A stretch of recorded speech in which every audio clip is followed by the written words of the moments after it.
जनगणना, मकान सूचीकरण और नजरी नक्शा के लिए इस फील्ड गाइड में आपका स्वागत है। इसमें सटीक पहचान, सही नंबरिंग और स्पष्ट नक्शा बनाने के व्यावहारिक नियम शामिल हैं। हमारा लक्ष्य फील्ड में हर इकाई की सटीक पहचान करना है। हमें भौतिक संरचनाओं को पहचानना, जनगणना नियमों के अनुसार उन्हें एक अद्वितीय नंबर देना और उन्हें एक सटीक भौगोलिक नक्शे पर दर्शाना है। नंबर देने से पहले 3 मुख्य इकाइयों की पदानुक्रम को समझना आवश्यक है: भवन, जनगणना मकान और परिवार। भवन सबसे बाहरी ढांचा है। जनगणना मकान भवन के अंदर एक स्वतंत्र इकाई है। परिवार उन लोगों का समूह है जो मकान में रहते हैं। जनगणना के लिए भवन का अर्थ केवल पक्के मकान नहीं है। ये जमीन पर खड़ी कोई भी स्वतंत्र और अलग संरचना हो सकती है, चाहे वो बहुमंजिला इमारत, झोपड़ी, शंक्वाकार टेंट या व्यावसायिक ढांचा हो। एक भवन के अंदर कई स्वतंत्र जनगणना मकान हो सकते हैं।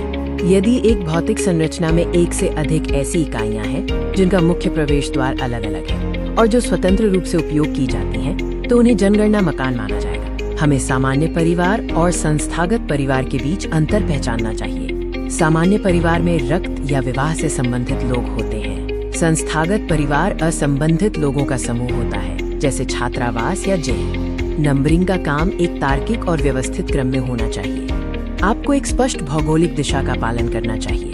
नंबरिंग निरंतर होनी चाहिए, कोई दोहराव नहीं होना चाहिए और खड़े पड़े भवनों को भी कवर किया जाना चाहिए। सबसे सामान्य स्थिति: एक भवन में केवल एक जनगणना मकान। ग्रामीण और शहरी दोनों क्षेत्रों में ये आम है। यहाँ भवन नंबर और जनगणना मकान नंबर एक ही क्रम में चलेंगे। जब एक ही भवन में कई मकान हो तो ब्रैकेट का उपयोग करें। भवन संख्या के साथ ब्रैकेट में मकानों की कुल संख्या लिखी जाती है। उदाहरण के लिए, एक बहुमंजिला इमारत को 6-3 के रूप में चिन्हित किया जा सकता है। अलग अलग भवनों के लिए मुख्य निवास का नियम लागू करें। परिवार की गणना केवल उसी स्थान पर की जानी चाहिए जहां वे वर्ष का अधिकांश समय निवास करते हैं। दोनों जगह उन्हें न गिने। नजरी नक्शा आपके प्रगणक ब्लॉक का सटीक भौगोलिक लेआउट है।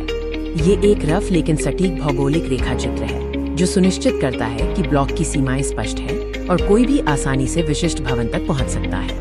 नक्शा बनाते समय केवल मानकीकृत प्रतीकों का उपयोग करें। पक्का भवन, कच्चा भवन, गैर आवासीय भवन, सड़क, रास्ता और नदी नाला के लिए निर्धारित प्रतीकों का ही उपयोग करें ताकि कोई भी अधिकारी नक्शे को तुरंत पढ़ सके। स्पष्टता ही एक अच्छे नजरी नक्शे की पहचान है। हमेशा नक्शे के शीर्ष पर उत्तर दिशा दर्शाएं, ब्लॉक की स्पष्ट सीमाएं खींचें और स्थायी लैंडमार्क दर्शाएं। कार छांट न करें और बिना नंबर दिए किसी भवन को नक्शे में न छोड़ें।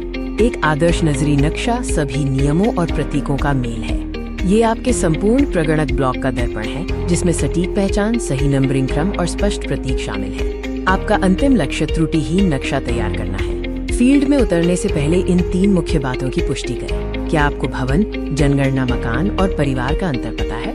क्या आप ब्रैकेट का उपयोग जानते हैं? क्या आपको सभी मानक प्रतीक याद हैं? सफल और सटीक मकान सूचीकरण